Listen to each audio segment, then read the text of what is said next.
the Balkans conference. The panel is called Year Policy in the Balkans, Achievements, Objectives and Perceptions.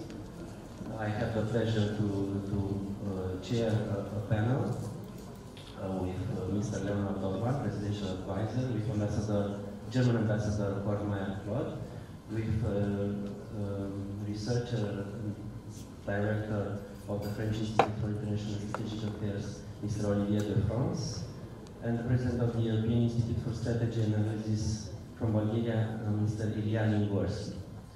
My name is Laurențiu Ștefan.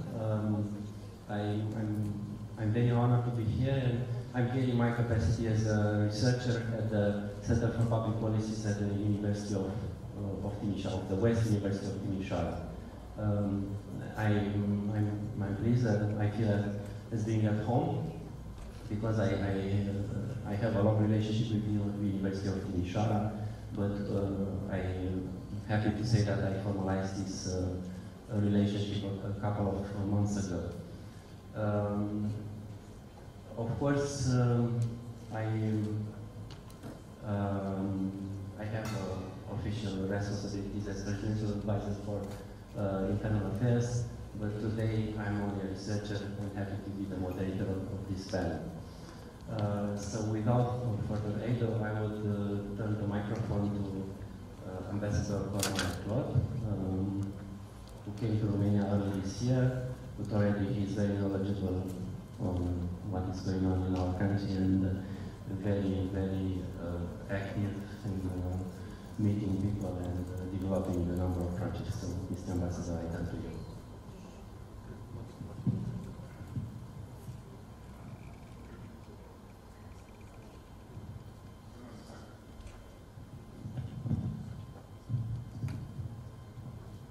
Yes, good morning, everybody.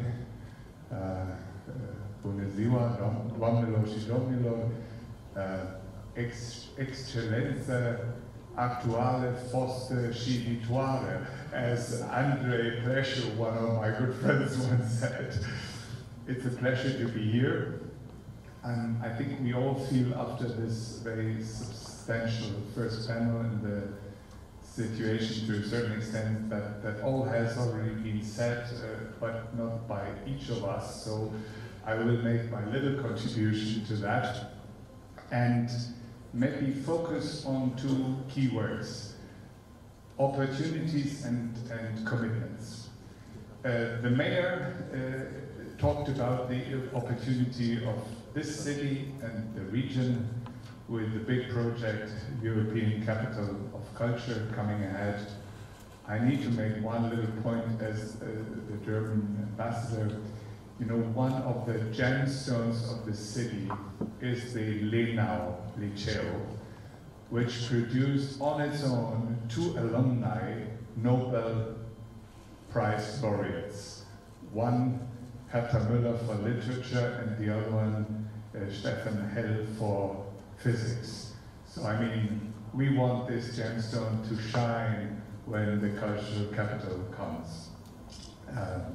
The other opportunity, and here I enter right into the topic that was mentioned also by the minister, I will call it, we may get into a political EU season for Southern Eastern Europe. And I'm referring in particular to the EU Council presidencies. Each of the next 3 years will have a country from the region as Council presidency. It will be Bulgaria first, then the year after Romania, and in 2020 Croatia. And even the countries in the second half of the respective years are very much committed to the region. Austria, for obvious regional interest. Then there is Finland, a colleague who I know also being very much involved, and with all modesty in 2020, second half, Germany. I would call that an opportunity and really a call on using that window of opportunity, as was said before, to do the utmost also for the issues we are dealing with today. Commitment more specifically. The Western Balkans states, for us, for the EU, are not only direct neighbors and obviously an integral part of Europe. A quick look on the map shows that EU would not be complete without them. Developments in the Western Balkans affect the EU directly. Therefore, we have a key interest that these countries in Europe are prosperous, stable, and peaceful. Either we export stability or we import instability, as Commissioner Hahn once said. And as was mentioned, instability can stem from many factors: violence, irregular migration, organized crime, terrorism, and what have you.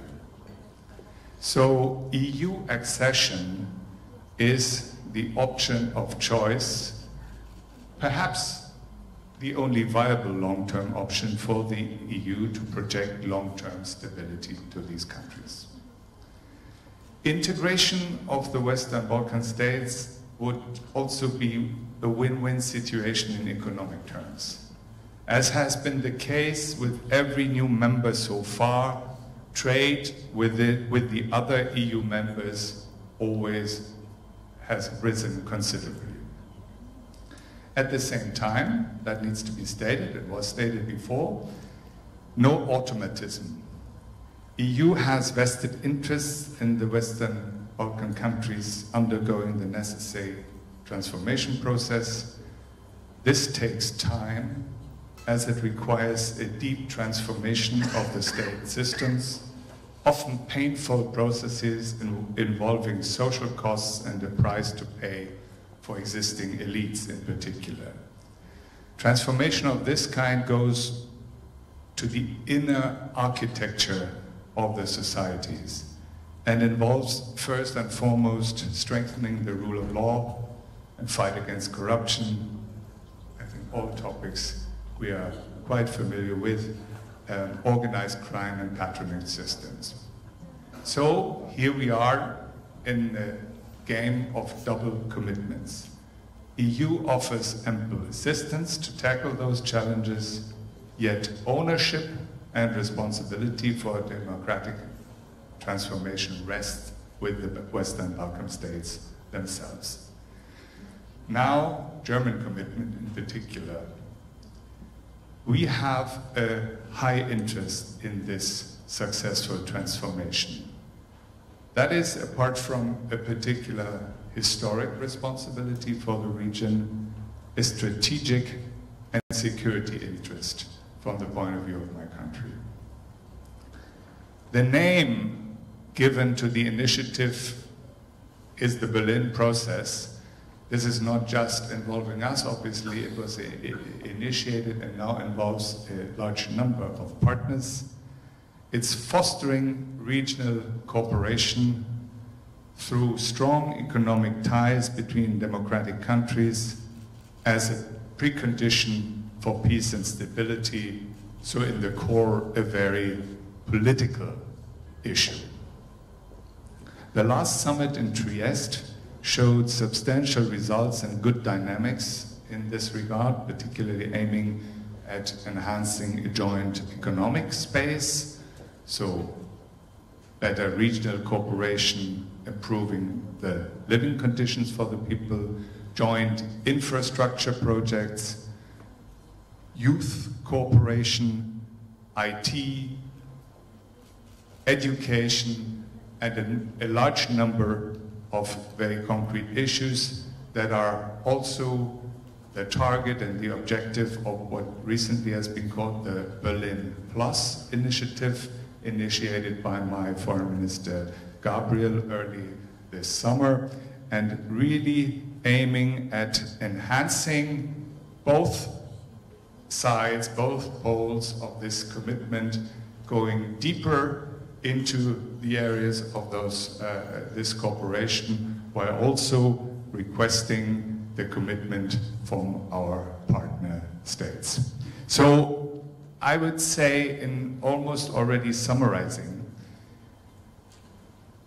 the overarching objective in this project, which will obviously not be finished tomorrow, is to keep the partners engaged, involved and engaged and interested, to strike the right balance of really have the objective to see the merit why this is being done, not to lose any of those partners politically, while also enhancing the understanding on the side of the partners for their part of the game.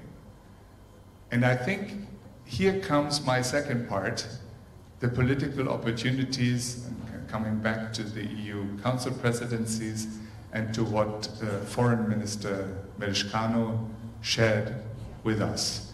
The commitment, the particular commitment of Romania as what I would say, Mr. Orban, an anchor of stability in the region from many angles, to play that role as, and he used a good old Bismarckian term, as an honest broker. I think, and maybe we leave that for the discussion, it is, and you, Mr. Chairman, that called me already to a certain extent an experienced diplomat here, which I'm only partly, because there are still lots of issues that I'm trying to get a better grasp of. It is a region for Romania of great interest in this capacity as an honest broker, in particular with regard to the potential that would have during their presidency. But it is, on the other hand, also a region with very specific interest. You may have seen from my CV that my last job was during the German OSCE chairmanship, the special representative to Moldova for the Transnistrian settlement. So here is one neighboring country with a very specific interest. I'm not the great expert for the Western Balkans, but there are issues like the Kosovo and the recognition being even more sort of acute in referring to latest events in Spain, Catalonia. So here we have an amalgam of great opportunity, and I end on that, for Romania to make this a regional highlight also during their presidency, and I can only confirm that as very close and trusted partners of Romania, we would against what I just said, be more than ready to support you in that. But then again, of course, to play the role of an honest broker needs a lot of strategic thinking, and we would like to support you in that too, because the overall success of these 2-3 years to come at that very neuralgic and strategic moment of holding our EU together and sort of really designing and implementing the future of a successful EU with all the pro-European partners on deck. And Romania certainly is one of those pro-Europe partners whom we need on deck. Will be a challenge, but a very rewarding one. And I will end on my personal commitment to really do my level best to make that happen in the best possible fashion. Thank you very much, Mr. Chairman.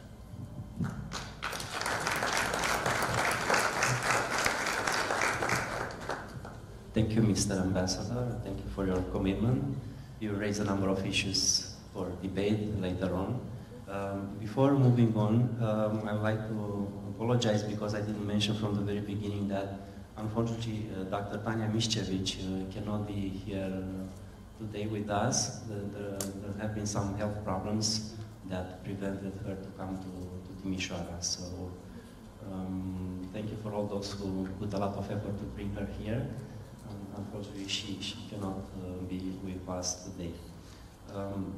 Now I'm pleased to introduce my colleague, Leonard Orban, who is a Presidential Advisor for European Affairs. Most of you know, of course, he was the first Romanian member of the European Commission, Minister for European Affairs, Presidential Advisor in the past, so someone who spent decades, if I'm not wrong, on European affairs.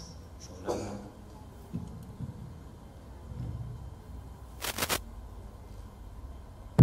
It's working? Yes, yes, it seems it's working. Okay, I'm very pleased to be here at this conference. It's an echo. No? There is an echo.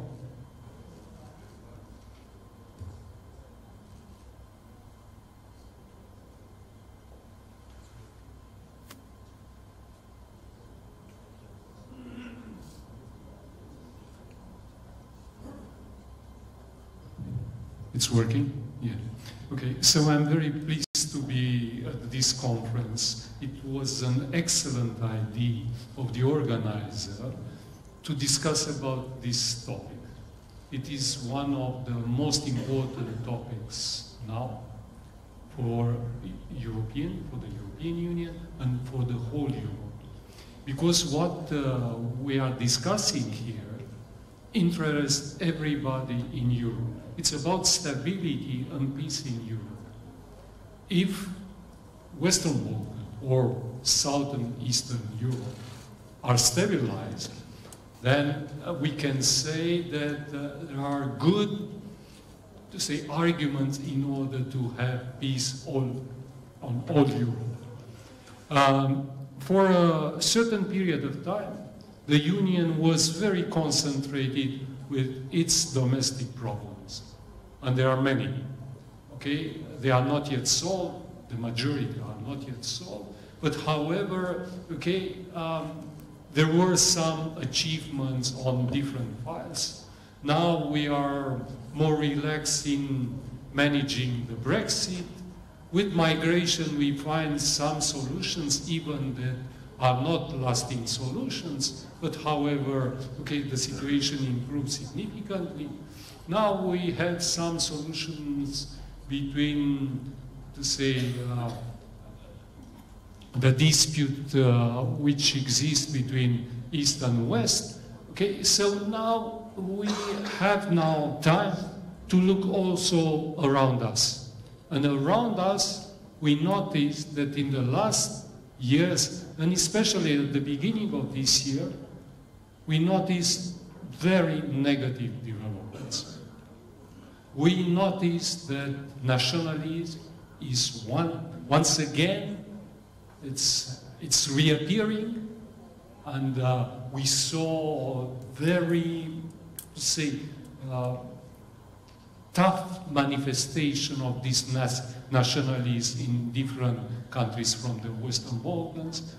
We saw some disputes between different countries in the region, and it is very clear that if the Union will no longer look and find solutions for this region, it would be extremely difficult to cope with it. I remember that when the Commission Juncker was set up, it was a speech delivered by President Juncker. And he said that during my mandate, there will be no enlargement at all.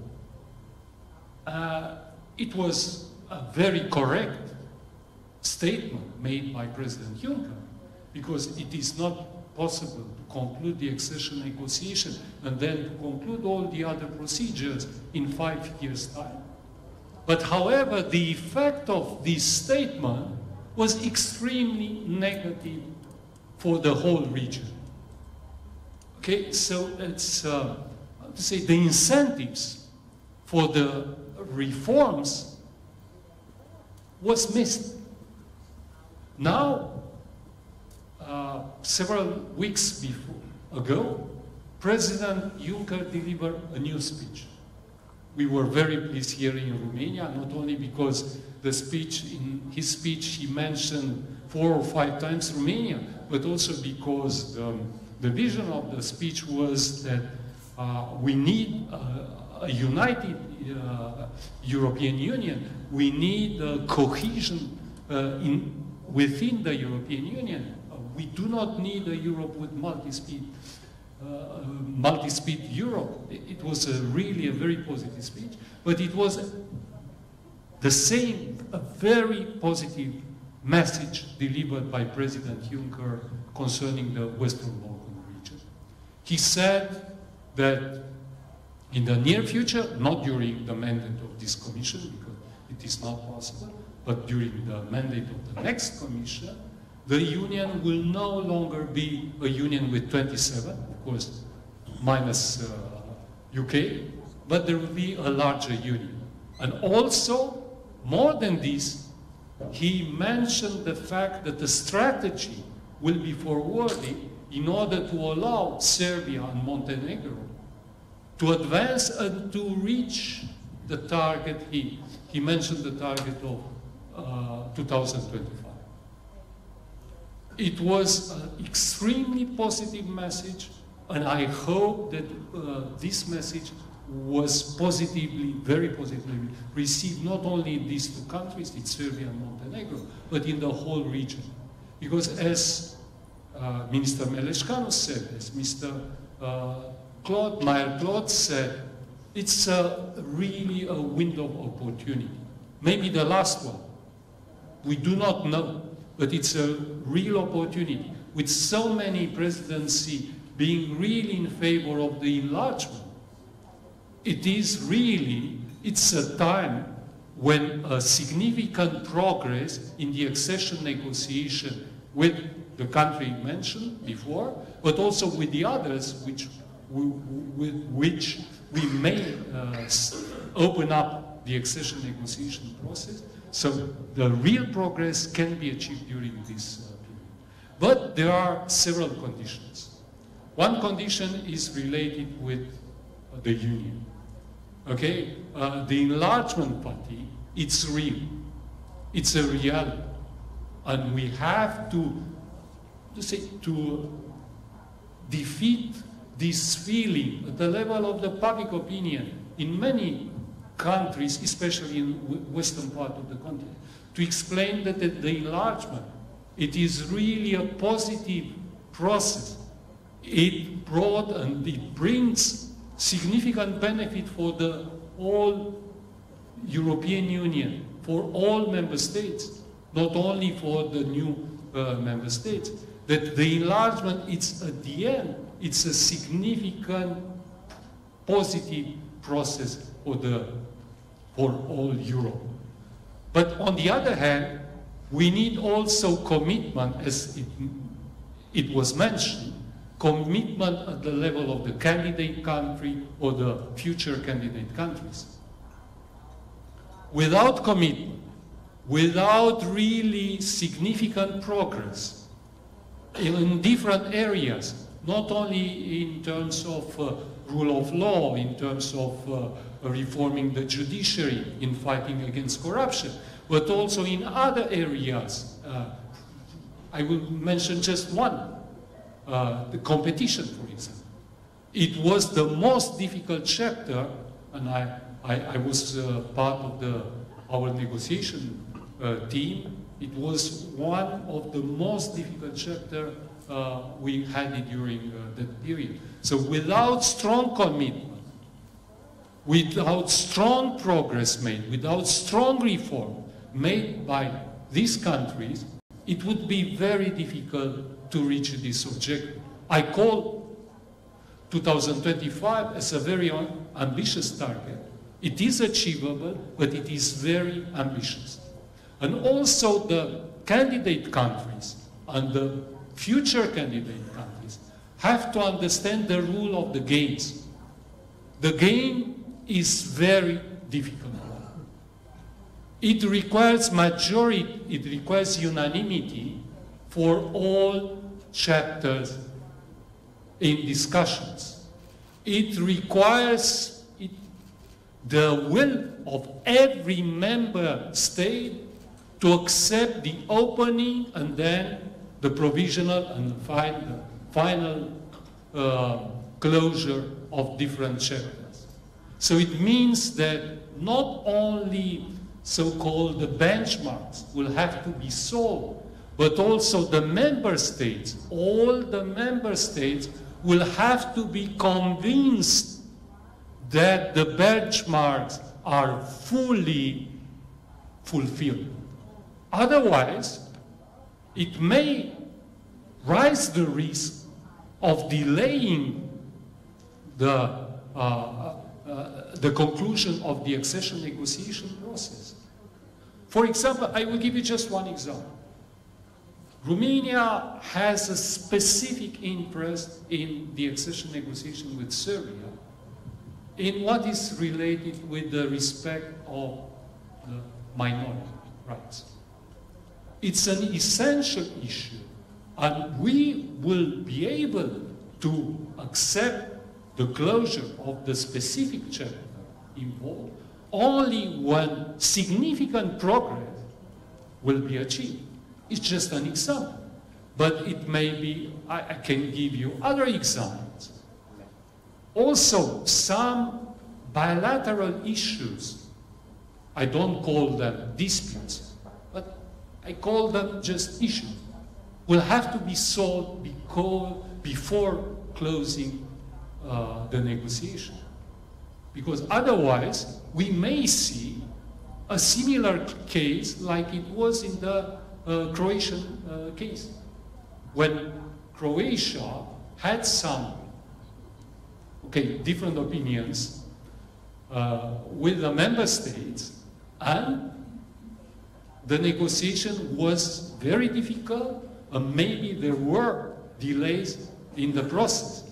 So these rules of the game have to be understood very well by the candidate countries. And if they will understand this, they will be able to advance faster in the negotiation. Also, one issue has to be understood also very well, that the Union is learning from different lessons.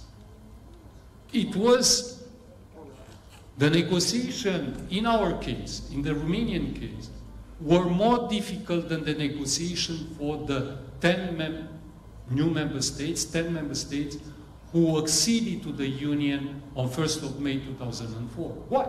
Because the Commission initially and then the member states noticed some problems on different sectors.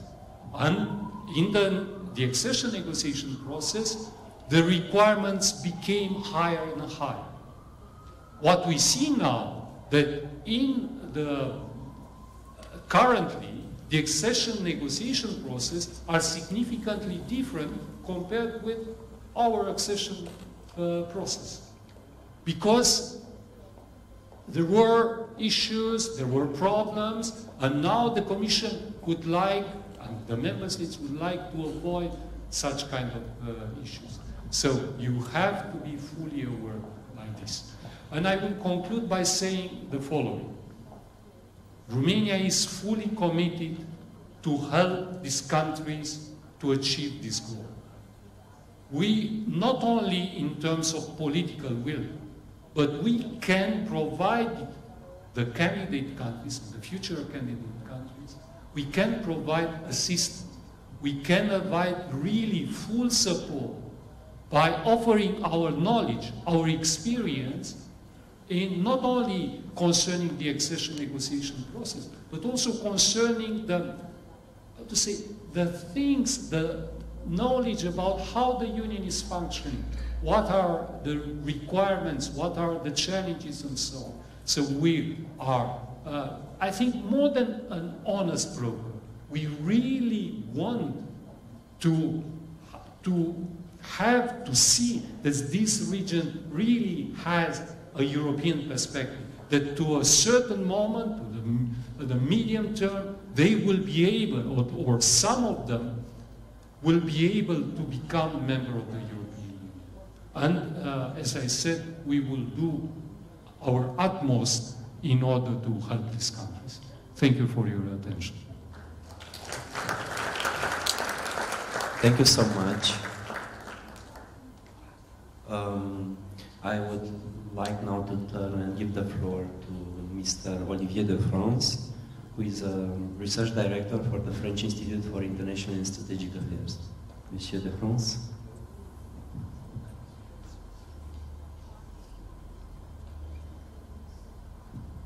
Merci. Thank you very much. And please allow me to also extend my thanks to the organisers, to the New Strategy Centre and the University of Timișoara for the invitation. I've already learned a great deal about the security conversation in the region and the political dynamics. Obviously, I'm not a Balkans specialist, so I'm not going to lecture you about the Balkans. You all know this much better than I do, but perhaps what I can do is give you the perspective on all these things from Paris and Brussels, and maybe, if I may, I'd like to push back on some of the criticism that has emerged from the first roundtable and sometimes on this panel as well, on basically the fact that the EU has become more, if you like, inward-looking, or there's a term in English which we use, which is navel-gazing, which is looking at your own stomach. Essentially because I think I understand this criticism and I accept it. However, I would actually argue that, if you like, developing and enlarging the EU, exporting stability is possible only if, as the ambassador put it, used the term, if you are stable yourself, if we hold the EU together, if we do not import chaos, only then can we export stability. And I would like to make this case. Maybe if I use another one of your metaphors, if I may, Ambassador, it's a question of political seasons. I think we need to do it. I hope this is a European spring, and if this works, then maybe this will be the European summer. So I just want to spend a few minutes trying to make this argument, and then I just make a second point about the obstacles to this and the obstacles to holding the EU together, and my third point would be about the security implications for the EU and for the Balkans of these obstacles. I think I will use the same starting point as you, sir, which is the speech by the President of the Commission, Jean-Claude Juncker, when he started his mandate. He said something in that same speech which was very, very strong, which was that this was the last chance commission. His mandate was the last chance commission. So this was in 2014. His mandate ends in 2019. We are at the end of 2017. So if his commission was the commission of the last chance for the EU, which was basically about the actual survival of the EU, the existential threat and holding the EU together, since he said this in 2014, the British people decided to leave the EU on the 23rd of June 2016, which I would argue is existential. Why? Because it means that the principle of further integration, of bringing people closer together in the EU, was formally reversed. It was shown as being reversible, so it was not irreversible. The ever closer union of European peoples was shown to be reversible. And obviously there have been a few events since, like the presidential election in the United States, which brought to power someone who is intent on being as contradictory as possible in his policy making, which sheds doubt on something which is very important, which is the American security guarantee to the EU. And this is existential as well, because we're talking about the life insurance of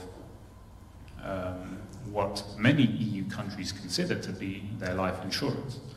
So since President Juncker declared his commission to be the last chance commission, we have had two events which to me would be defined as existential threats to the unity and to holding to the unity and to the actual existence of the EU. Now, in this context, I would like to defend some of the current efforts which are being undertaken in Brussels and across the European capitals, because I would actually argue that the most existential threat to the EU today is perhaps, it's not a collapse of the Eurozone, it's not the multiplication of Brexits. A lot of people after the UK referendum said, look, we're going to have many countries wanting to do the same. Actually, referendums have not multiplied. If you look at EU countries, I don't think there's any EU countries who want to leave the Eurozone. In France, we have a right-wing party who built its whole presidential platform on leaving the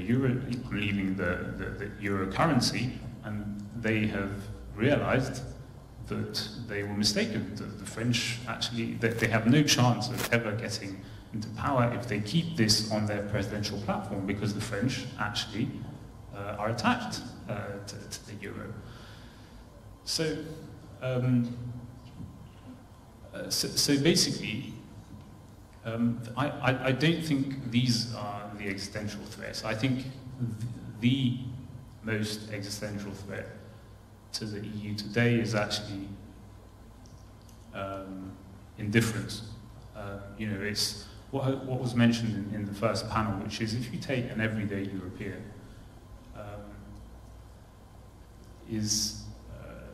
that basically it's not Europhobia or Euroscepticism, it's just that the EU doesn't matter anymore to the everyday lives of European citizens, and if that happens, then everything else in the EU starts not working. The way the EU works is based on this assumption, this basic assumption that there is a measure of belief by European citizens in the European institutions, and therefore in solidarity and so on.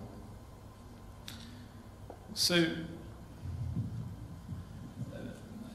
basically, if I take the 2014 declaration by Jean-Claude Juncker, if in 2019 the average European citizen wakes up and realizes that this was the last chance commission according to Jean-Claude Juncker, since then there has been Brexit, there has been the uncertainty linked to the President of the United States, and in 2019, at the end of the tenure of Jean-Claude Juncker, the EU has not made any effort to reform, to relaunch, or to adapt to all these changes in its environment, in all these existential ruptures in its strategic environment, then there is a risk that in 2019 the European citizens will simply decide not so much that they hate the EU, but that they don't really care. the EU has no real added value for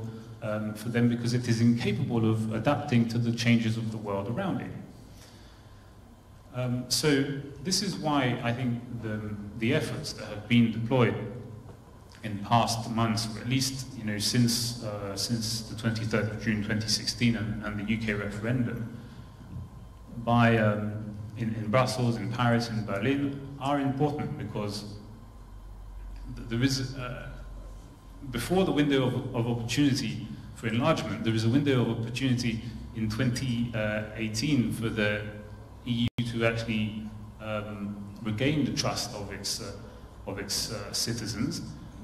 And I know a lot of the ideas which have been bandied about in past months, some of them are maybe unpalatable, and the way they have been formulated is maybe unpalatable. There's been all the debates around the detached workers.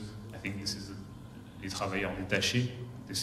I think this is what you call it in English, about permanent structured cooperation, which was mentioned earlier this morning. And I was actually a few months ago in Brazil for a debate on something completely different, and I got into a conversation with the Romanian ambassador to Brazil about permanent structured cooperation, in which he argued that this flexible cooperation, or multi-speed Europe, is simply the synonym of disintegration.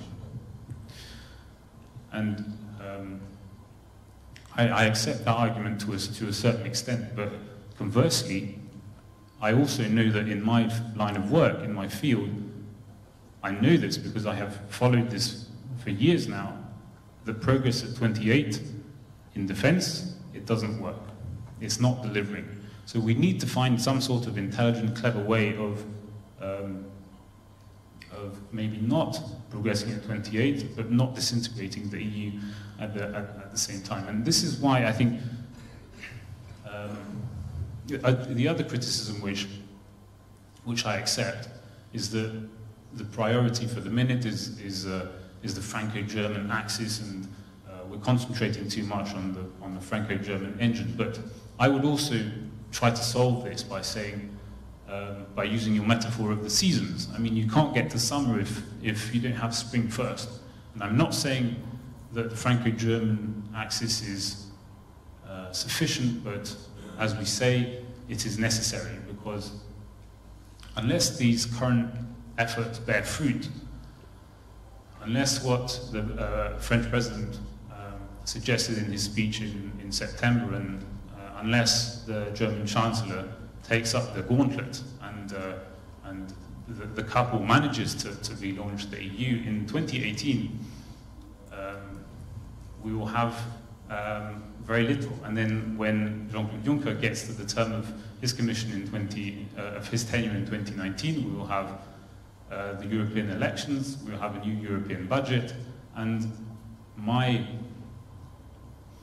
very strong feeling is that the EU might simply at that point have become irrelevant for its citizens, and this is the main danger. So I didn't want to.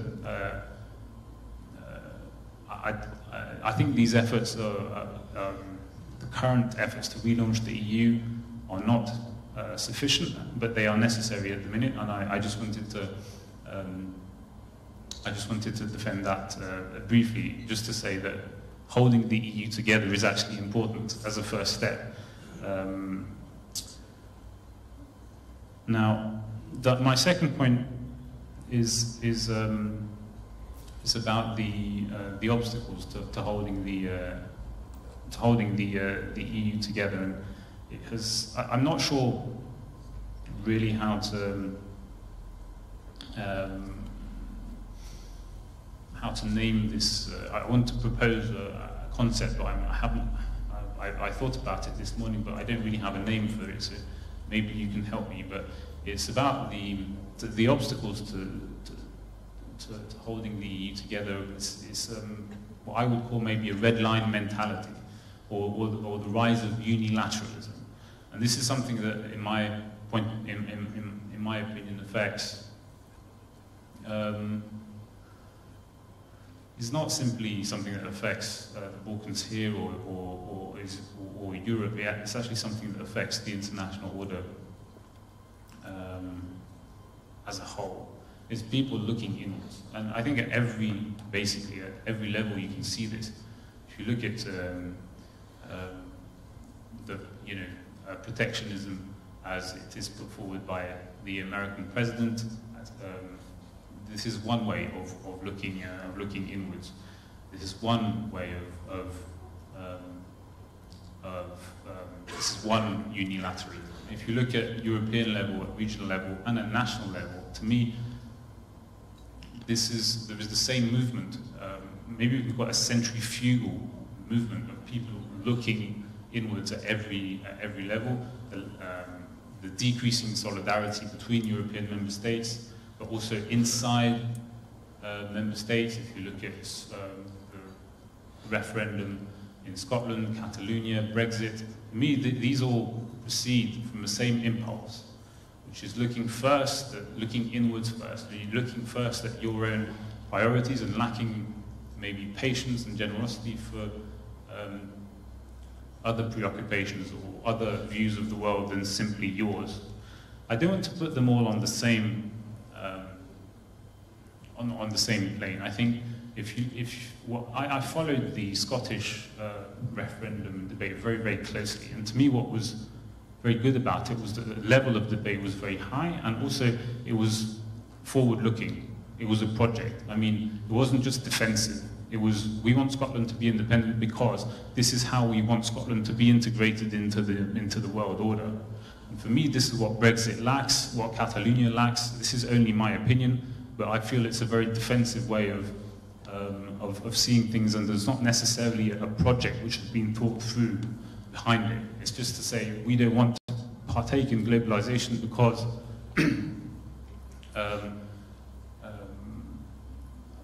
we cannot control it. And I understand this impulse as well.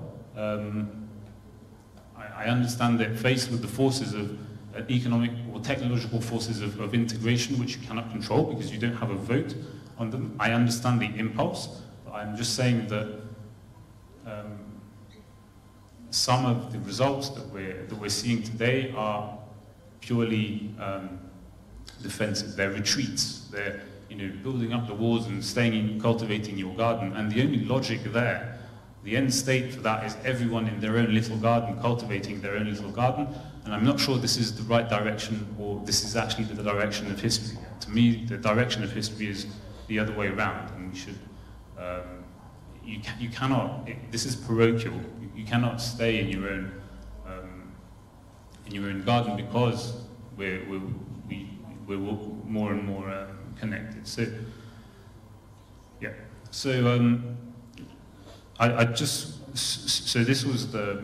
So I don't know what to name this concept by. For the moment, the provisional name would be, I don't know, the rise of unilateralism at every level. And to me, you actually see it at individual level as well. When you see people walking around on their mobile phone and have less and less patience for other points of views.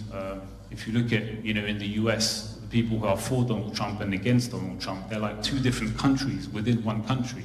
Or in the UK, the people who are for Brexit and against Brexit, they are like two different countries. They do not understand each other. And I think maybe at individual level, this impulse is present as well. We have more and more difficulty in discussing things which we do not agree with. And unfortunately, and I will finish there, I think that in the Balkans, maybe you have much more of a conscience of the potential devastating results that this type of mentality has than in the west of Europe. Because in the west of Europe, we have forgotten conflict, we have forgotten violence. A lot of the debate is around, cultural issues or identity issues, and we seem to have forgotten history and forgotten war. And some political leaders realize this. I think I was in the conference when we were preparing the European Global Strategy, and a lot of Federica Mogherini and a lot of European leaders mentioned the Balkans as the first priority. And this is because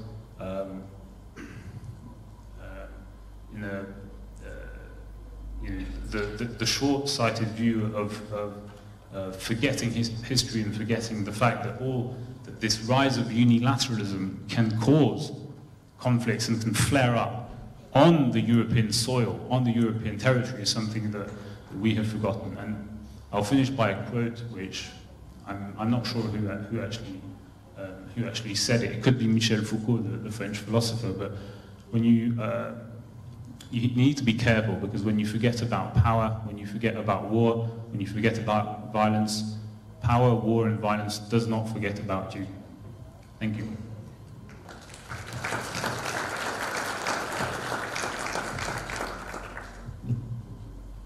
Thank you so much. I know our panel is not balanced in terms of gender dimension. I'm so sorry about that.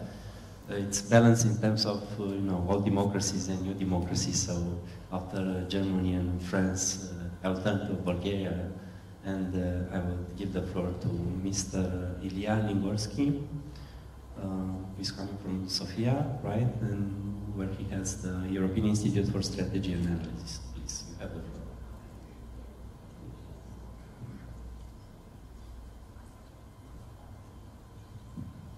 Thank you, Laurentio. Thank you for your generous introduction, and thank you to all the other panelists who have already made my job much easier and at the same time more difficult. Much easier because they basically answered all the questions. I've got very little to say.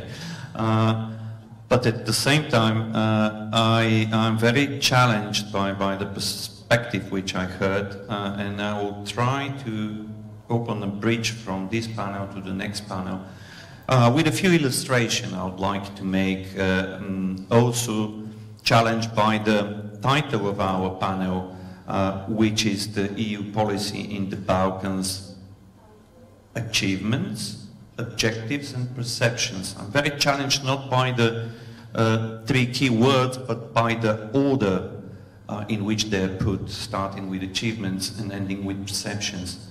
So I'll probably try to reverse it a bit in order to do three things. First, see the realities which perhaps are the reason for the perceptions, illustrate the risks or the challenges in order to have clear objectives, and in conclusion, try to provoke a discussion with the audience about the concrete and realistic contributions from the Balkan countries, from the Balkan region to the EU policy and the defense and security challenges the entire Union will face in the next decades. Which contributions perhaps can, to a certain extent, address the very important point which Olivier made about the perception among the European citizens about the meaning of the EU.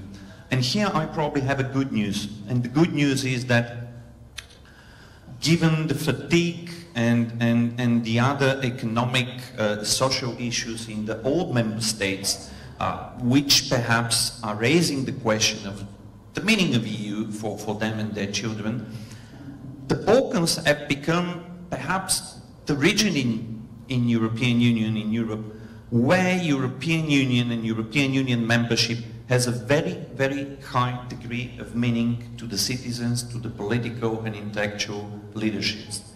And that's another contribution perhaps the region can do.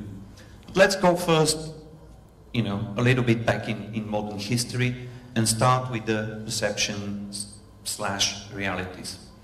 I'm going to use a few illustrations. I'll start with the map of NATO. And I want to start with that map because it's very illustrative about the key challenges for security, for defense, but also for socio-economic stability on the continent.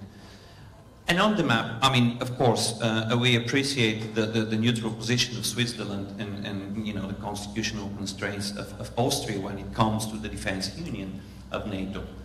But the missing block, the missing bit on the NATO map where the countries are not illustrated in blue, of course, is the Western Balkans. The great achievement of the beginning of the century when it comes to EU policy was really the enlargement. But we quite often forget that the enlargement of the European Union also into the region, Romania and Bulgaria, was preceded and politically very often put on the fundament of the enlargement of NATO, which provided the political boundaries of the security area.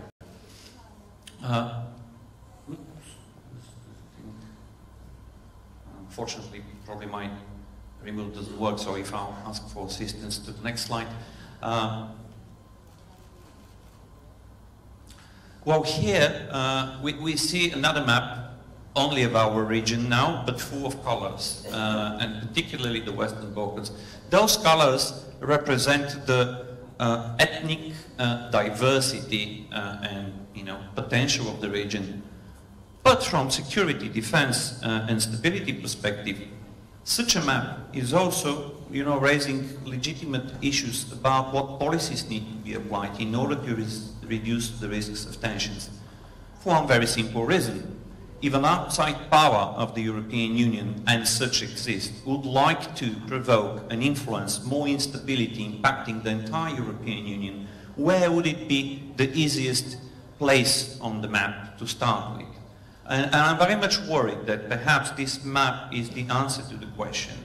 It's a map of countries not yet acceded to the European Union, and it's a map of countries where provoking tensions in using the peculiar realities of local ethnic diversity and certain old perceptions could be easily used for wrong reasons.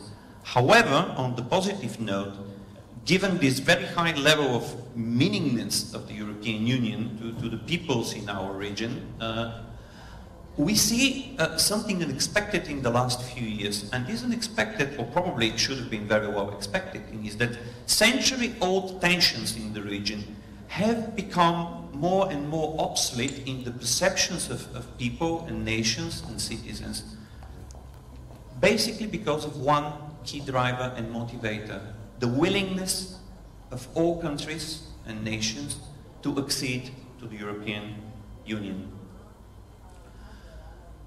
The map of the European Union, and particularly if we try to position on it economically the region of the Balkans and the Western Balkans, is telling us about another risk and problem we have with respect to the potential threats, challenges and objectives we need to have.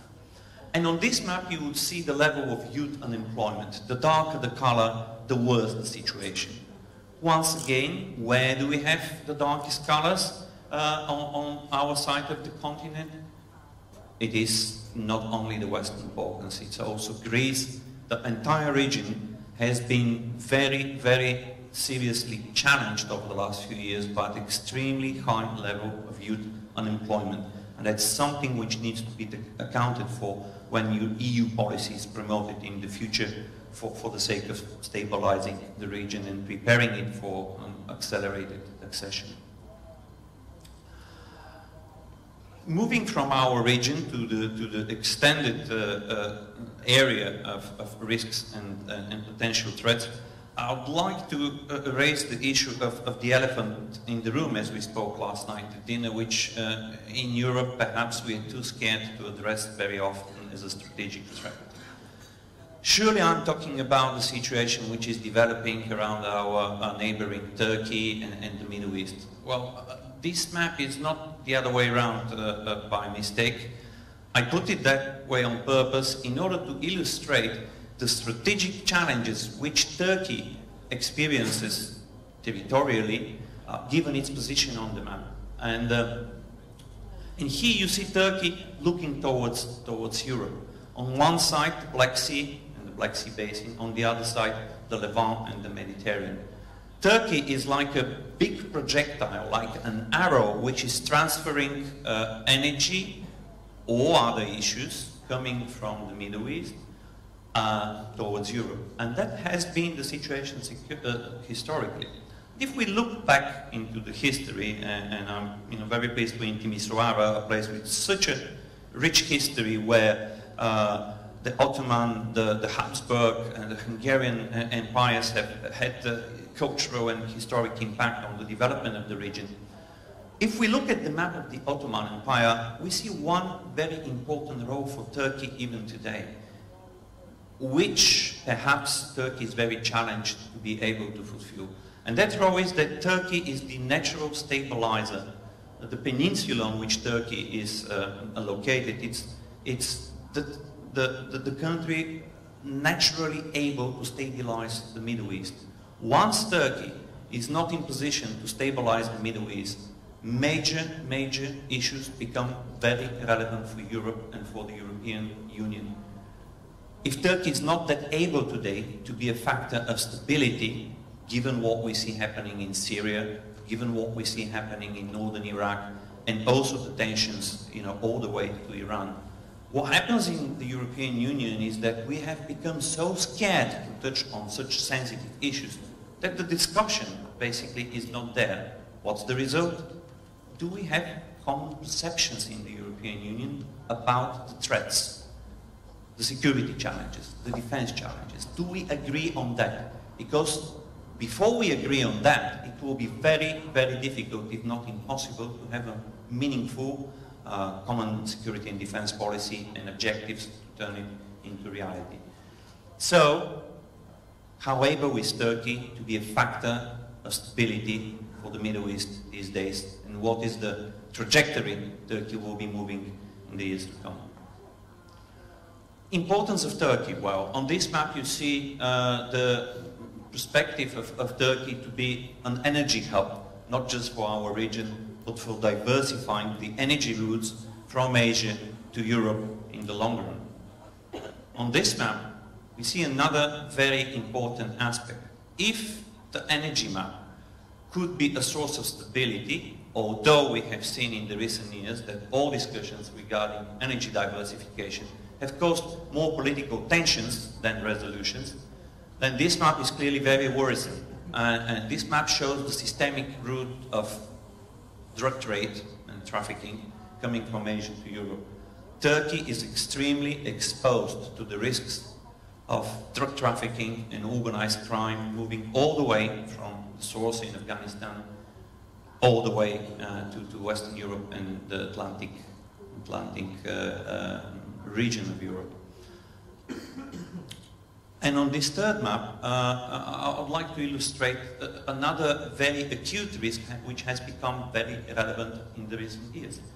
Although the drug trade is older perhaps than the Ottoman Empire, this map shows the route of migration, which seems to us to be very recent, but also is not that recent. Which countries have been most seriously challenged by human traffic and migration from Asia Minor and the Middle East to Europe? The countries which are less protected by the framework of NATO and the European Union in the Western Balkans. That's where it's been happening most, and it overlaid on the map of rich ethnicity of the region, it raises new questions about the potential security challenges we'll have to deal with in the next decade or so.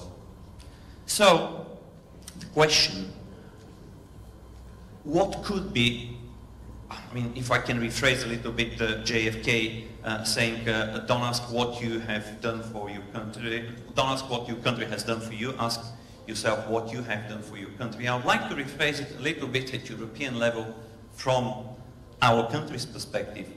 And to me it would sound more like, don't ask what Europe has done for you, ask yourselves what you as a country or region can do for Europe and the European Union, particularly in challenging times like that. Last map, this is the map of the Black Sea Basin. It says something which should be obvious to everyone.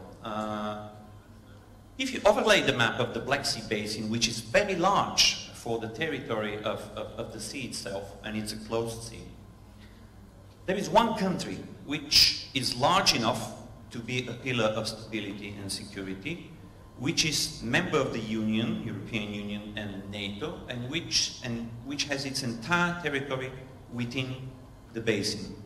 Of course, it's Romania. The other funny thing is that the basin, particularly on the European side of it, goes all the way to Germany. And it has been, along the Danube River, traditionally a very major route of trade and cooperation which today we hear a lot about, but perhaps much more talk than action. The Black Sea as well is an extremely environmentally challenged basin for the fact I mentioned. It has on one side, very large territory of the basin and the rivers going into the sea, and two small closed territory of the sea itself. The environmental issues of the Black Sea basins are actually common for all countries sharing very different security challenges and perspective. On one side, obviously Russia and Ukraine, on the other side Turkey, and then the European countries falling into the basin. The question is, can we use that as an opportunity to start wider dialogue in the region of the Black Sea, which has become a very difficult knot for security challenges for Europe and the world, I would say, in the recent years, where we can get, if not diplomacy, at least dialogues with those countries with which we currently experience serious, not just disagreements, but problems. And obviously I'm talking about the Russian government and Russia itself here. Well, if the answer needs to be explored and maybe positive, then the question would be who would be in position to initiate it. And I think the matter illustrates that there is only one logical strategic broker, a fair broker, who can be the leader of the Black Sea Basin security dialogue, and it's our host country, Romania. But we talk a lot about the two-speed Europe, the German-Franco engine. We very often try to simplify the way Europe is constructed and challenged with automotive allegories. And I mean, I've been driving for the last 10 years a hybrid car, and they're excellent. I mean, hybrid cars, you've got a petrol engine, but you also have a power generation and electric motor, which gives you fuel economy, better acceleration, many better things than if your car was only with a petrol engine. Can we think not so much about two speeds, multi-speeds, but concentrate on the question, do we have the same direction? Are we moving with different speeds or one speed in the same direction? And if we're not happy with the speed or the acceleration, can we evolve from traditional old school engine in Europe into a more hybrid concept? Again, the question is about contribution. In the next 10-15 years, the potential for rapid growth of magnitude, which could be substantial enough to impact positively whole Europe, is certainly not in the western part of the continent. It's much more logical to be where Poland and Romania are today.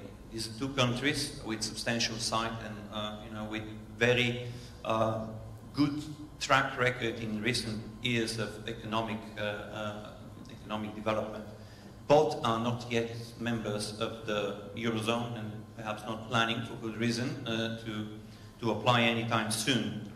But could Poland and Romania be the second part of the engine creating this hybrid structure, which will help from economic, from social, but also from security and defense perspectives, the entire construct of Europe to accelerate and move smoother and faster? My feeling is that yes, and my feeling is that Germany and France perhaps solving their transmission problems fiscally and in other ways between each other, perhaps may be helped very much by us in the region and by the Poles in the very much challenged Baltic Sea area as well, in order to create a new economic and defense hybrid construct, which will address more adequately the challenges of security, defense, but also economic development, which we will be facing in the next 20 years. And as Olivier and others mentioned, also the challenges related to our relationship with the United States. I started with NATO and I'm finishing with this slide. When disengagement of the United States is being questioned in Europe, I think we somehow miss the detail in the picture, and the detail that the Americans have not been showing, and are currently not so much showing willingness to disengage from Europe. They simply have new priorities in Europe. They're not that interested in their engagement with Western Europe as it was in the Cold War, and it's natural. The borders have moved. Americans have also been showing, and it's not just the Trump administration, the Warsaw Declaration was signed by, the Obama administration. With all due respect, they don't trust very much their old partners anymore when it comes to deployment, operative capabilities, engaging militarily on a global scale when it comes to the countries in Western Europe. And also, we've got Britain exiting. But on this picture, I think we can very clearly see something we try not to talk about very much when it comes to European defense and security. In the middle, you've got Charles de Gaulle, an aircraft carrier. It's French. Behind it, it's HMS Oceanis. It's not even a proper aircraft carrier. It's a British ship which has capacity to carry some air. There between the American supercarriers on both sides, and each one of the American carriers has double the defense capacity and offense ability of both European ships in the middle. We are very, very far in Europe from being able to autonomously, although we would like very much to be, and perhaps the Americans will welcome that as well, deploy and take care of global security issues. If we're not able to do that, we will obviously not be able to project powerful enough diplomacy. So the key asset for European security will be not disengaging or being more autonomous from the Americans when it comes to security and defense, but trying to see how we can engage meaningfully for us, but also for them. And the answer is probably much closer and much more realistically found in Romania and in Poland than in France and Germany these days. I'll stop here and thank you very much for your attention. Thank you so much. And before starting the Q&A session, and I noted that on the panel we had representatives entirely from EU member states. And I think there is a certain, that's my sense, there is a certain expectation that the Serbian point of view would be welcome in this regard. I would like to invite the Serbian ambassador to comment or to contribute to our discussion. Thank you so much, Mr. Ambassador. Microphone, please.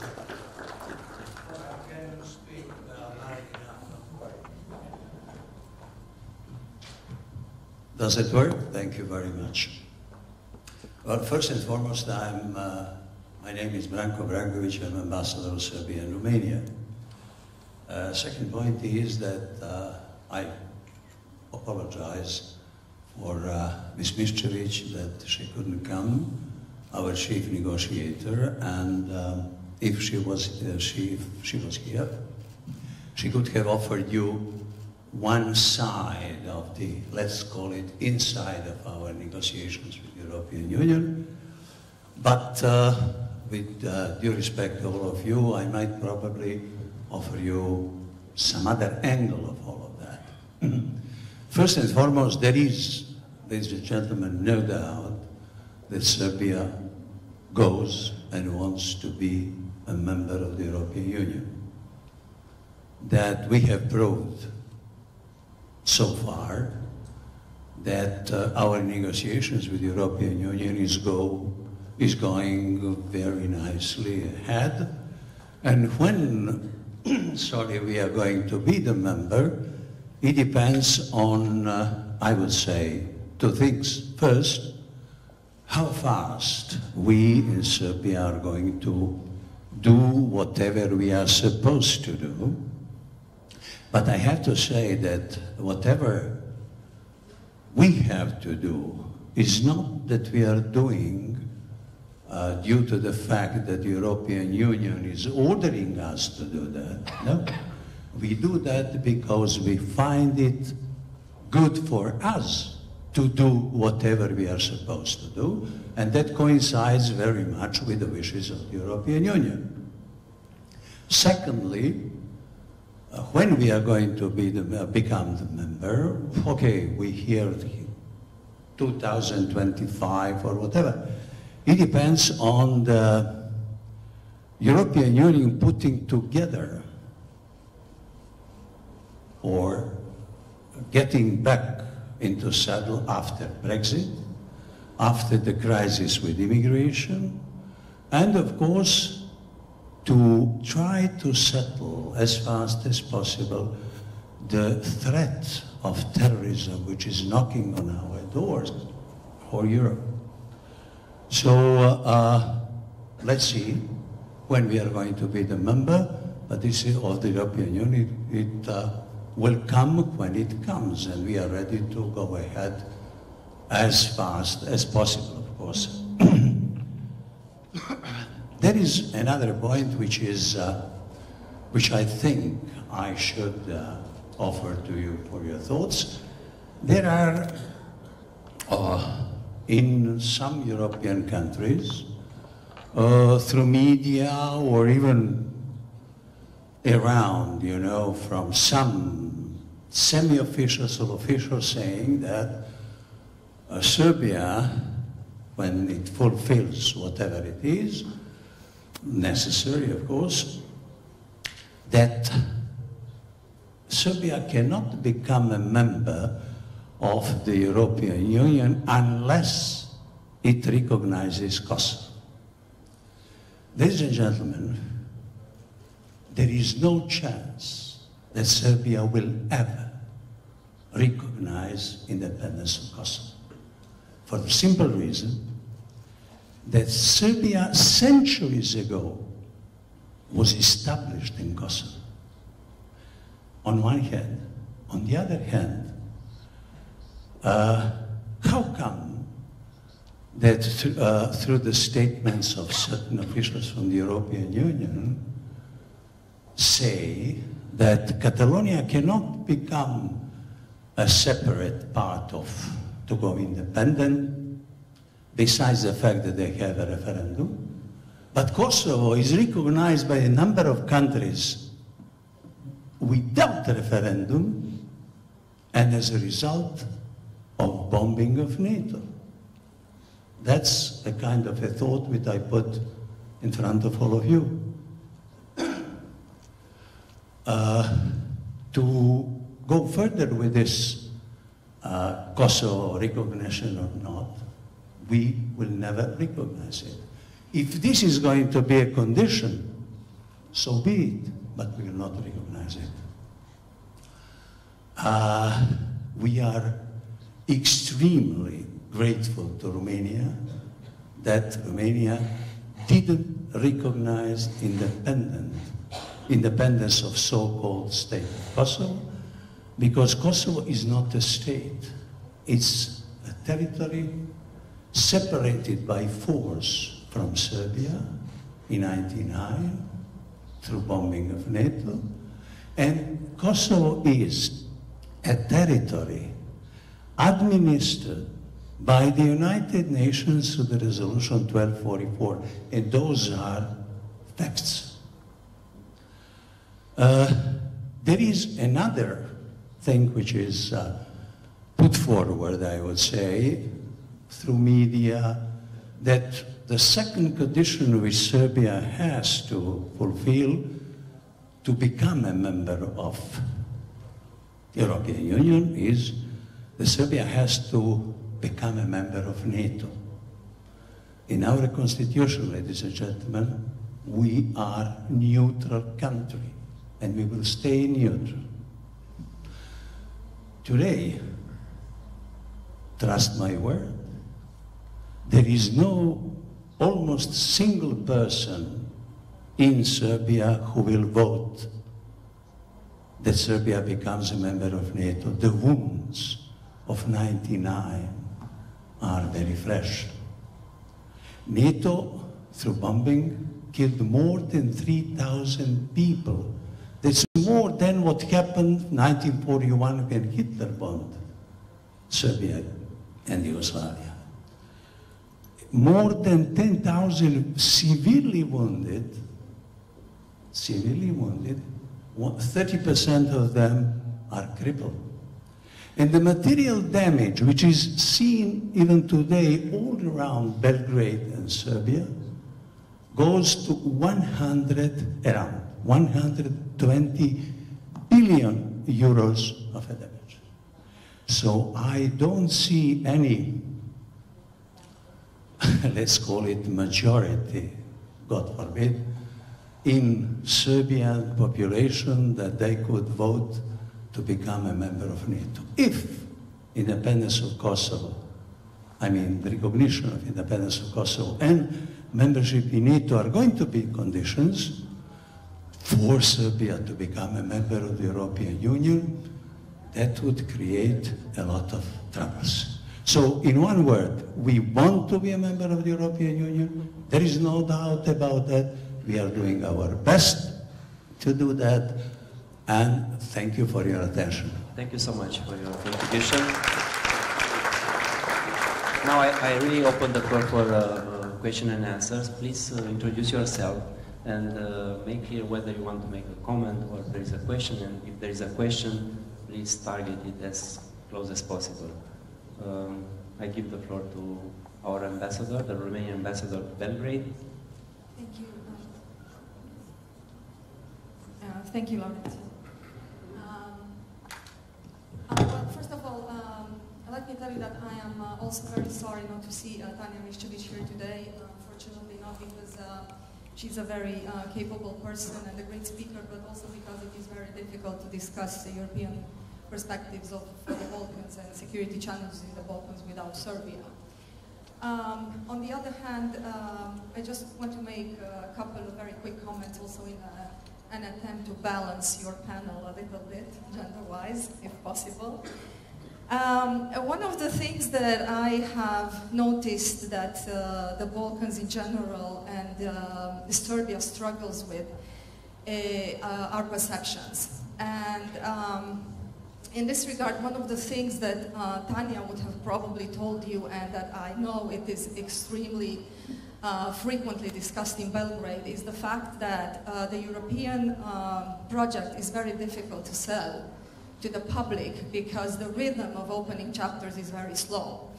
And that if opening chapters is not happening at a faster pace, then the public will perceive the prospect of European integration as unreal. Now, one of the answers I give to that, because I'm oftentimes asked how Romania went through the European integration process, is that at this point in time, opening is not as important as it used to be. The challenge today is to close the chapters, not so much to open them, and to thoroughly negotiate them and fulfill the benchmarks. And that's where visible progress is shown, and that is what is important. And I think it's also the duty of the policymakers to try to sway a little bit public opinion in that direction and make them understand that that is the challenge, not so much the opening of chapters, but the fulfillment of benchmarks and the closing of the chapters. The second thing that I have noticed a lot in Serbia is that indeed the European negotiations are very much tied with the process of the dialogue, Belgrade-Pristina dialogue. Now, even for countries like us, who do not recognize Kosovo, the dialogue is important in the sense that it is something that has to happen and to take place. But it is also important to talk about other things during this negotiation process, such as rule of law and administrative reform and competition and so on.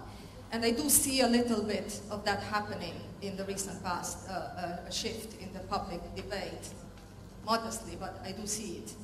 So I think that's a good sign to talk about other aspects of the European accession process. And last but not least, when Serbs especially complain about how the rules of the game changed during the game in European integration, I always give our example.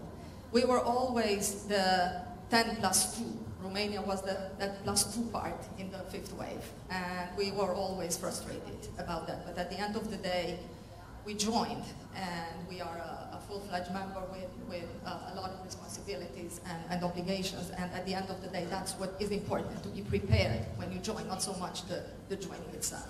Thank you. Thank you so much. Let's take some other questions and comments.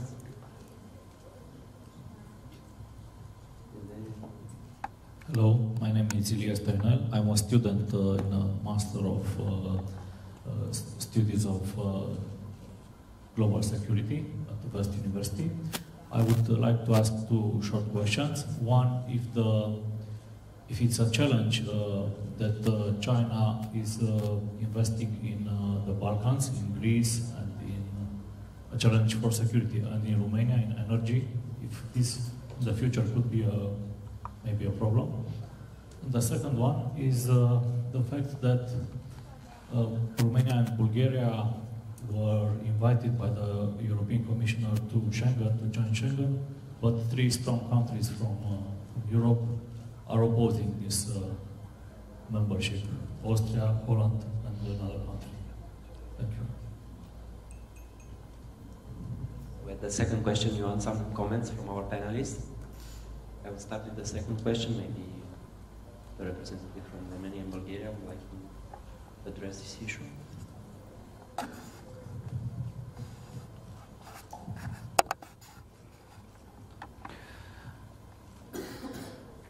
Well, I'll probably somehow agree with what Ambassador to Belgrade said, and it is that the final goal is more important. I mean, it's a lot of talk today about is there hypocrisy in the relations. It doesn't matter. What only matters is what happens at the end. The issue, though, is that, like Olivier pointed out, although in our region the European Union perhaps matters more to the citizens than, let's say, in other parts of the Union, with the way the Schengen issue has been managed, is that the Schengen issue becomes less and less relevant to the citizens here. And with it, the Eurozone enlargement and the future of the Eurozone becomes less and less relevant. The danger is that no matter how much we participate or not, the Bulgarians and the Romanians in Schengen and the Eurozone, and these two things shouldn't be disconnected when we address it from our perspective, is what happens with the future of the Eurozone, and that's under many, many questions, will have and already has serious impact on our region and on our countries. A very typical example is the situation in Greece, which is a textbook example of totally mismanaging a monetary and debt situation within the Eurozone. So politicians, particularly national politicians, like the Germans, the Austrians, the Dutch, they have been, how to say, very consistent with what they've been saying before, but they have to answer a lot to domestic policy and to the expectations of their voters and taxpayers at home. What is surprising is that the more this stagnant situation with Schengen continues, is that the non-exception of Romania and Bulgaria into the Schengen area becomes more important to the citizens in Germany, Austria and Holland than the accession to the Schengen area is meaningful to the citizens in Bulgaria, and I don't know about Romania. So it's a divisive line now, but what matters really is the final goal. And if the final goal could be set more clearly, and perhaps in the context of wider Balkan policy, which will succeed only if Romania and the other countries in the region, and I say Romania first, not Bulgaria and Romania anymore, it's Romania first. If Romania becomes much more a leader of Balkan European policy than Germany or France are. Because we're not yet there. I mean, particularly in Bulgaria, we wait for Brussels and Berlin to tell our government what to do. It's changing now. We see a lot more happening. I mean, recently we had a meeting of the prime ministers from Romania, Greece and Bulgaria with Serbian President Vučić in Varna in Bulgaria. but it will take certain time, and the more initiative we see from particularly Romania as the regional leader, the closer we will be to finding a resolve to that issue. It won't happen automatically and not very quickly, I'm very much sure. And I'm even not so sure it matters that much. There are more important issues from defense, security and economic perspective, which we better address. But again, it will only happen once our countries start thinking of ourselves as contributors to the European Union rather than receivers. Okay, I will try to complement his answer and to look in a different way to this Schengen enlargement. Firstly, when President Macron visited Romania recently, he delivered the following message. Firstly, we have to consolidate Schengen, and afterwards we will discuss about the enlargement of Schengen. And he is right, because now Schengen is under threat. Very soon, new proposals of the Commission, will be discussed by the Member States, aiming at prolonging the possibility of introducing the internal controls, the controls of the internal borders for a longer period than before. Other steps are envisaged in order to consolidate the Schengen space. Because the question is, today, is Schengen will be able to resist to the massive flows of migrants, or what we expect, further flows of migrants, maybe not to such kind of dimension like before, but however, the migrants will continue to arrive on our shore. So this is the first question. The second question is, the second perspective is what I said about the Europe with multi-speeds, of Europe with concentric circles, and the fact that Romania, the President of Romania, is pushing very much towards the idea of having a united Europe, having all the countries together. We are of course aware that we have a union with multi-speeds. But what is the most important thing is to ensure the inclusiveness of the process. And the experience, the very bad experience with Schengen enlargement for Bulgaria and Romania showed that inclusiveness is not a reality. That we want to come now with other forms of cooperation, but without being really open to this idea of having everybody who wants to join this different form of cooperation. This is really a very problematic, and this is why we are so, sensitive about this issue. It's speaking about Europe with multi-speeds, of Europe with concentric circles, looks like a reintroduction of an iron curtain between West and East. So this is this sensitivity exists not only in Romania, exists in Bulgaria, exists in Poland, exists in many other countries from our region. And concerning Schengen, I cannot tell you now if this will happen soon or not. It's very difficult. I'm less optimistic about this. And looking and making a comparison between Schengen accession and the accession to Euro, no doubt that the accession to Euro, it's a fundamental importance, significantly more important than the Schengen accession. But Schengen accession, at least for the Romanian citizen, it's something like being or not being considered as a full-fledged member of the European Union, or being considered as a second-class member. Also, I would like to answer to your questions about the investment of China in the Western Balkans.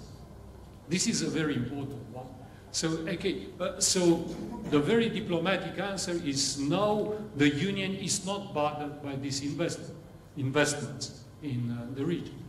On the other hand, now we are talking about the third countries' investments in the Union, there is now a change of attitude. Till very recently, the Union was very open to accept all kind of foreign investment in the Union. Now, for the first time, the Union is discussing about a screening of these investments, about assessing this. And the Union is discussing also about reciprocity, even that this was not put, how to say, formally in the official document. Because it's something which is extremely important for the Union. It's the level playing field. If we allow the Chinese or the others to invest in Europe, to invest in the European Union, we want equal conditions to invest in China. We want equal conditions to access the Chinese market. So this is extremely important, and you will see more and more that this kind of attitude will be, how to say, the leading attitude in the Union. Sure. Thank you, Mr. Orban. I think you said a lot of the essentials to these two questions. I'd like to make one point which, with reference also to other issues, is important to me.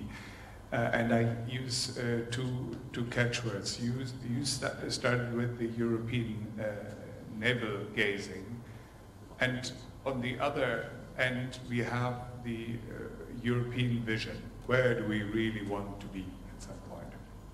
This seems like an obvious black and white. Navel gazing bad, vision good. I try to make a diplomat's point of view in making a plea for looking for the right balance somewhere in the middle. Why am I saying that? I use the Brexit example, for example, the Brexit example. We respect the vote of the British people, but I'm among those who have really difficulties in finding anything positive in that decision. Yet there may be one thing. It was a bit of a wake-up call for us to realize that not everything was as we expected it to be, even with close partners. Take the migration issue as another. We had to realize through events happening that we were not all at the same stage regarding that issue. The Serbian ambassador just told us on his expectations regarding accession to the EU. You could name many more examples. The point I want to make is, if there's one good thing in what we just experienced of new challenges, and that is a call for us to do a serious reality check. Now, navel gazing is the negative. Reality check, in my perception, is the positive. Let's take some time to find out where we all are on different issues. And then, of course, not allow what you call the unilateralist sort of downward spiral to drift apart, but to really build it up from there. I'm coming from an abstract point of view, but on the Schengen, it's a kind of an answer. What happened?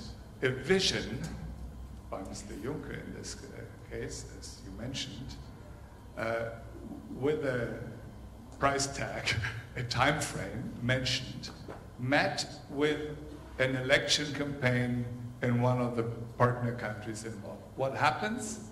Vision, contradiction.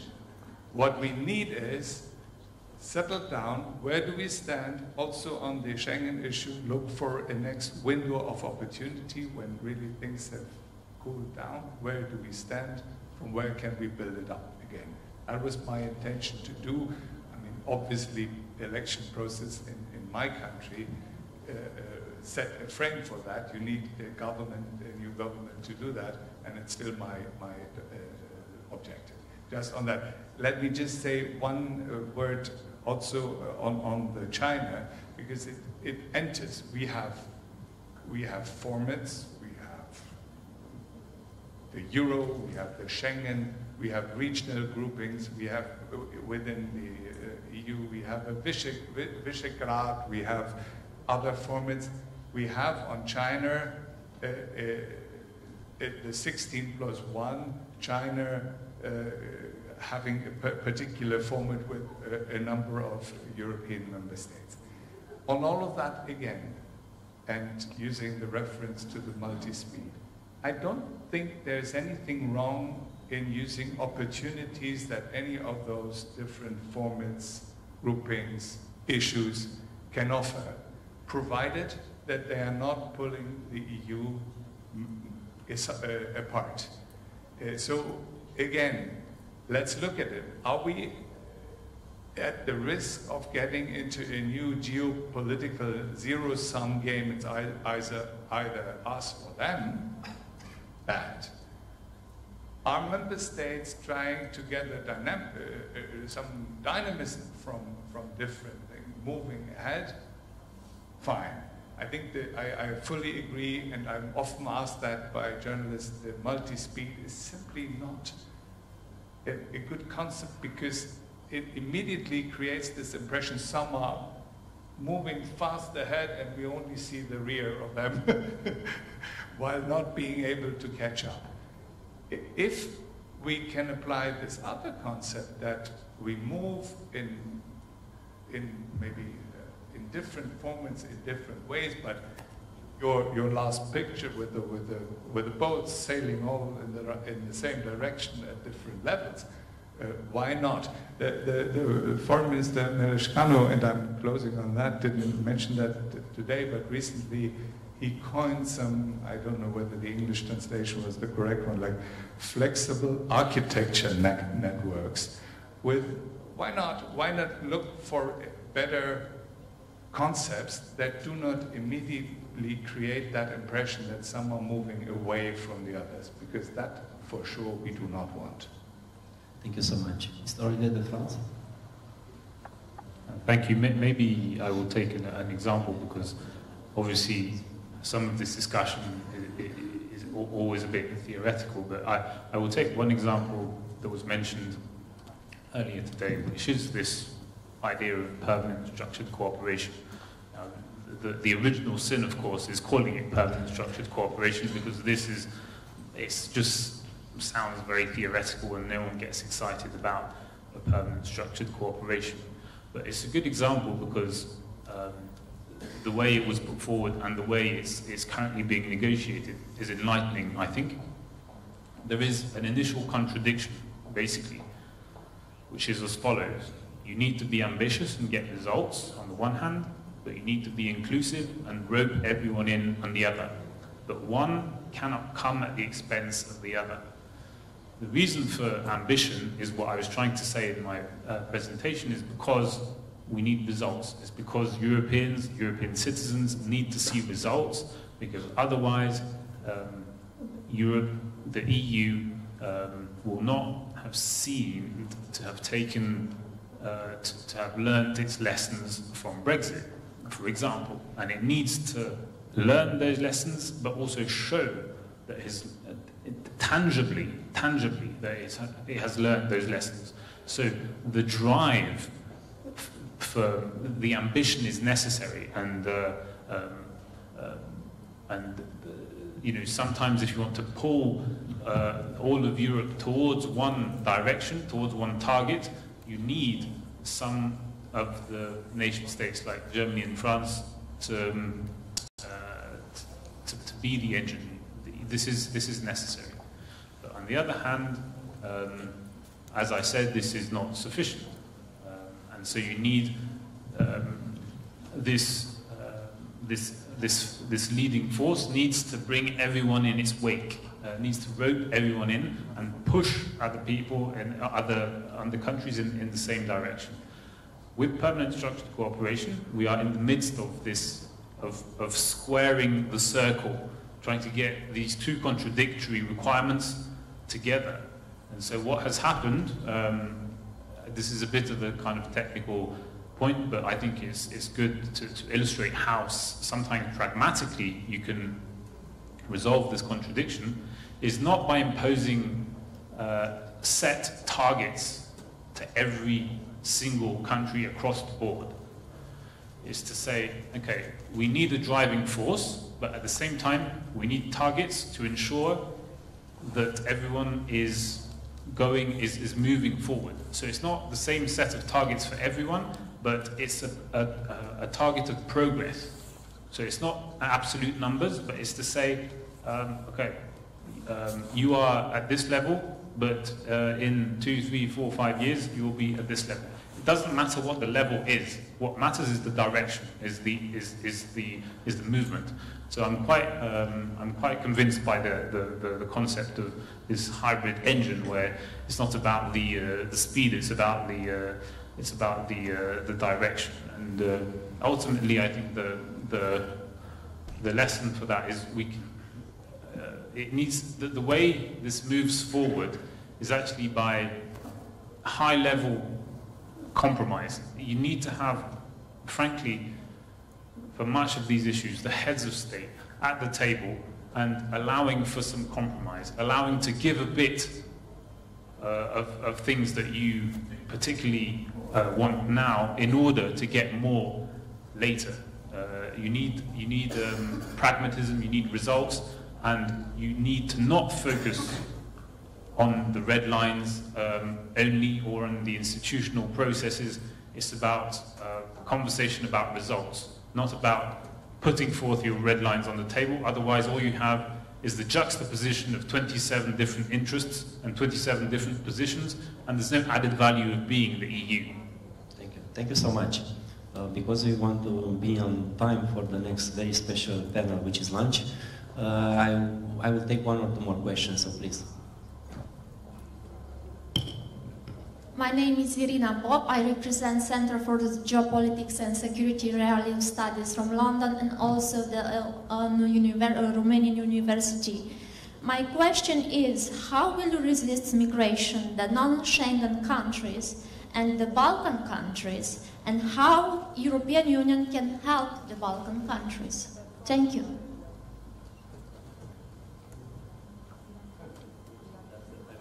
I would ask the panelists to be as short as possible. Who wants to comment? Yeah, go.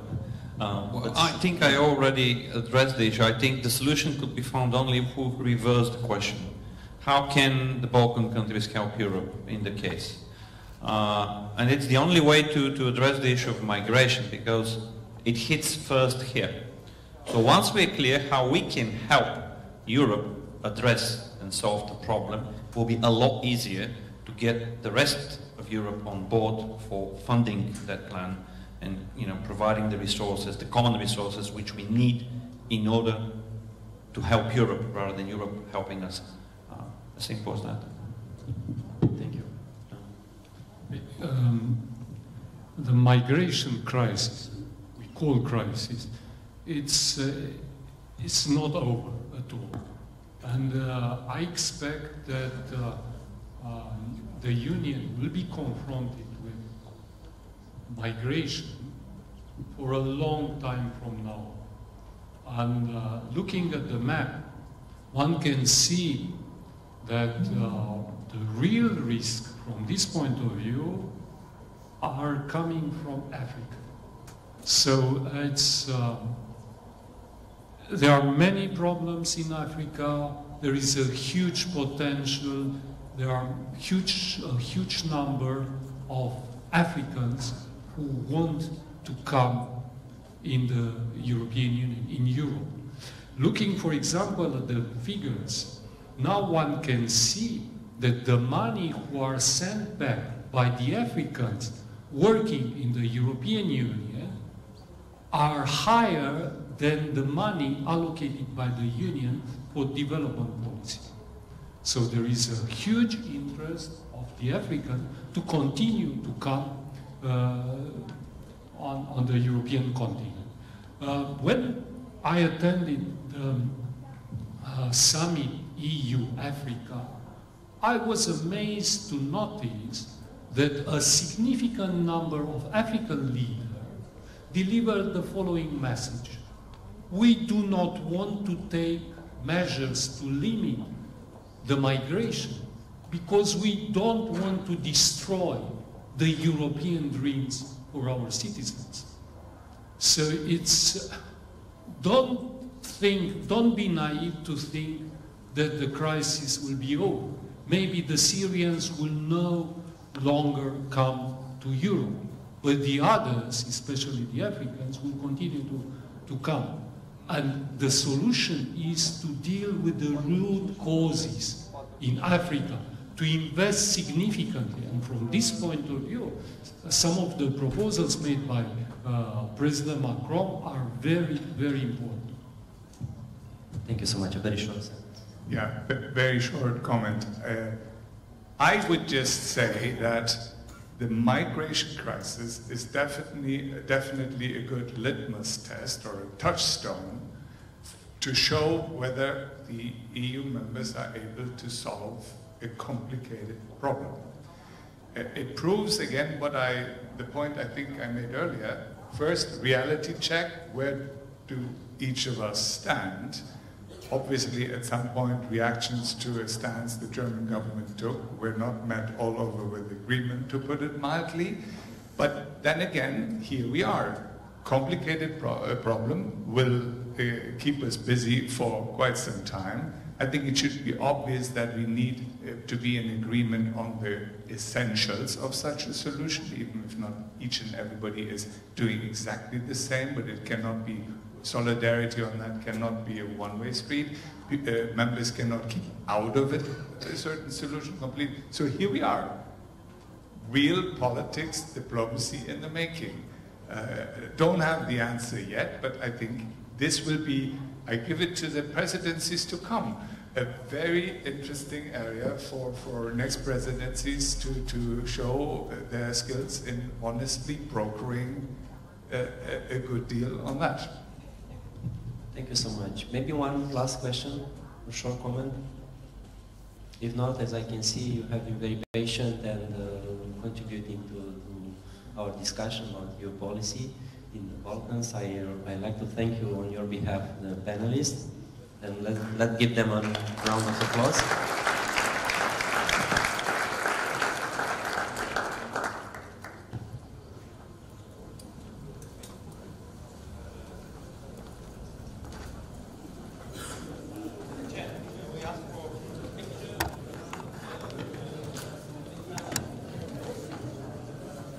Stimați invitați, o să